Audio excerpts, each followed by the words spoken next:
And the Knob of the Year award for 2024 goes to Lee Anderson. Because politics should not be so difficult. It's not rocket science. Oh, Lee, it might not be rocket science, but politics is not as simple as you. Look at this. Lee going into Ashfield to talk about hooligans.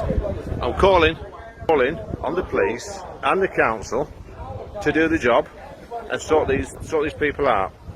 But the police were right there dealing with the situation in front of your face, Lee. Then we had this interview where it was obvious that politics is a lot more complicated than just making binary decisions, with Lee trying to apply his common sense attitude when quizzed by an independent journalist about the NHS in Wales. Just to be clear, the Welsh NHS waiting lists are hundreds of thousands of people, and you're going to change procurement and cut waste, and how long will that take to sort out those wait lists? I don't know. Do you know? Because politics should not be so difficult. It's not rocket science. And that's going to reduce waiting lists? Well, of course it is, because you can use that money to employ more people. Right, so how much would you save? I've no idea. Because politics should not be so difficult. It's not rocket science.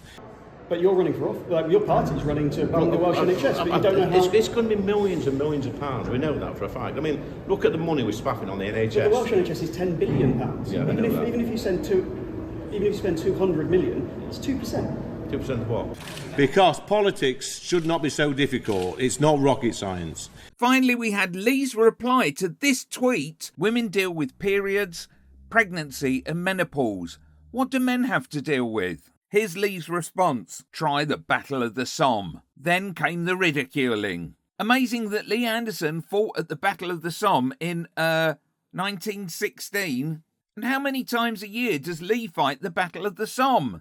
I fought alongside Lee at the imaginary Somme, and you know what was great? When we all paused to play football together on Christmas Day, not one person took the knee. Happier times. Men should not pay tax on the Battle of the Somme products. Click here for Victoria Atkins being owned on the Tory farming legacy.